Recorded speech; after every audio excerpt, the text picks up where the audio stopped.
शिवसेना ठाकरे पक्षाच्या जिल्हा परिषद निवडणुकीच्या गट नंबर 50 बजाजनगर वडगाव गुलाटी येथील उमेदवार ललिता सुरेश सोनवणे यांच्या पक्ष कार्यालयाचे उद्घाटन विरोधी पक्षनेते अंबादास दानवे यांच्या हस्ते करण्यात आले। यावेळी अंबादास दानवे यांनी उपस्थित जनतेशी संवाद साधला। असा कोणता त्या ठिकाणी नागरिक नाहीये की त्याला त्या ठिकाणी योजना मिळाली नाही। मग ते कुठलं कार्ड असतील, कामगार कल्याणच्या योजना असतील, त्या ठिकाणी प्रत्येक घरामध्ये योजना पोहोचण्याचं कार्य केलं। त्या ठिकाणी अँब्युलन्सच्या माध्यमातून कमीत कमी इथल्या हा कामगार वस्ती आहे, तिथं 10,000 1,000 यांच्यासाठी खूप मोठे असतात, कमीत कमी 1,500 ज्या आपण म्हणतोय की जर एखाद्याच्या घरात अंत्ययात्रा झाली इथून जळगावला जायचंय घेऊन। त्यांनी मला सांगितलं की इकडे माझी इंडस्ट्री रांजणगावकडं एक फॉरेनर कंट्रीचे लोक माझ्याकडे आले होते की त्यांना काही इन्व्हेस्टमेंट करायची होती, म्हणून माझ्या गाडीत मी त्यांना घेऊन चाललो होतो। पण तू ज्यावेळेस तिकडून चाललो भैया तुमच्या घराच्या तिकडून, तर मी काचा वर केल्या। काचा का वर केल्या की या फॉरेनरला कचरा दिसू नये म्हणून काचा वर केल्या। मला हा किस्सा त्या उद्योजकांनी सांगितला, त्याची इंडस्ट्री तिकडं, मला वाटतं काहीतरी पाटणी का सोमानी नाव त्यांचं, माझे मित्र आहेत सुराननगर मध्ये राहतात। त्यांनी मला सांगितलेला किस्सा आहे की तो फॉरेनरला कचरा दिसू नये म्हणून माझ्या गाडीचा काचा मी वर केल्या।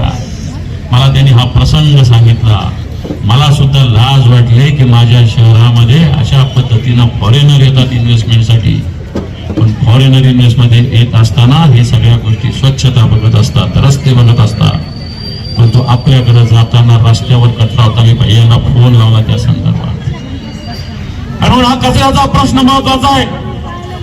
ही मोठी उद्योग नगरी आहे, या उद्योग नगरीला कचऱ्याचा प्रश्न आहे, वाहतुकीचा प्रश्न आहे, स्वच्छतेचा प्रश्न आहे। एकदा ग्रामपंचायतीच्या वेळेस वाडा वाडात फिरलो होतो, गल्ली गल्लीत फिरलो होतो, ही माहिती घेतली। आजही तोच प्रश्न आहे, नाल्यामध्ये कचरा टाकला जातो, घाण काढल्या जात नाही।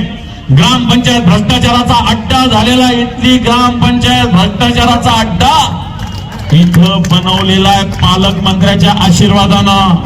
पालकमंत्र्याचे जेवढे बगल बच्चे नुसता धंदा करतात, कोण इलिगल प्लॉटिंग करणार, किती आणून देणार, एवढेच धंदे यांचे चालतात। जनतेचे प्रश्न इथून लाईट चालू आहे का नाही चालू या रस्त्यावरचे कोणी बघत नाही, हा रस्ता स्वच्छ झाला का नाही झाला कोणी बघत नाही, जनतेचा कचरा उचलला गेला का नाही गेला कोणी बघत नाही। खरं तर अनेक योजना आहे ताई, बरोबर आहे का नाही?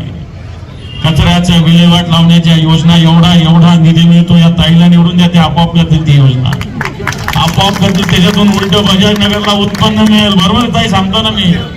कचऱ्याची विल्हेवाट लावण्यासाठी केंद्राच्या योजना आहे, राज्याच्या योजना आहे, कोट्यावधी रुपये मिळतात, इथल्या ग्रामपंचायतीला ते काम करता आलेलं नाही।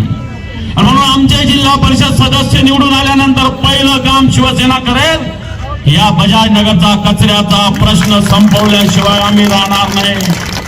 शिवसेना स्वतःच्या खांद्यावर या बजाजनगरच्या स्वच्छतेची जबाबदारी अंगावर घेईल। या बजाजनगर मधील वाहतुकीचे प्रश्न सोडवण्यासाठी शिवसेना रस्त्यावर उतरेल। या बजाजनगर मधले स्वच्छतेचे प्रश्न आम्ही सोडवू।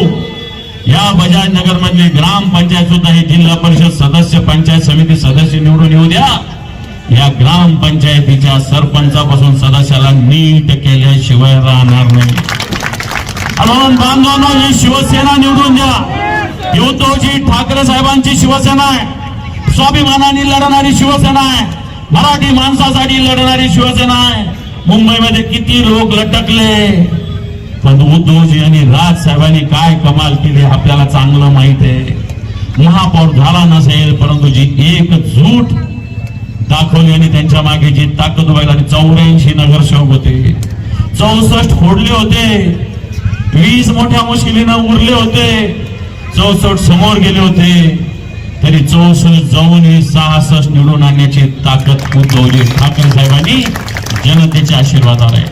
हेच बजाजनगर सुद्धा शिवसेनेचं ताकदीचं केंद्र राहिलेलं आहे, आणि म्हणून हे केंद्र पुन्हा एकदा ताकदवान बनवा।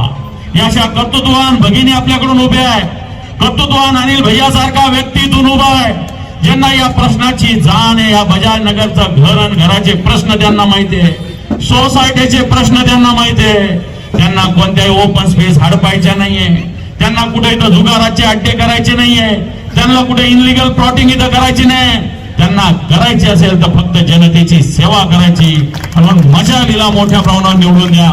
सगळ्या जागा मशालीला निवडून द्या अशा पद्धतीचं आवाहन करतो. थांबतो. धन्यवाद. जय हिंद, जय महाराष्ट्र.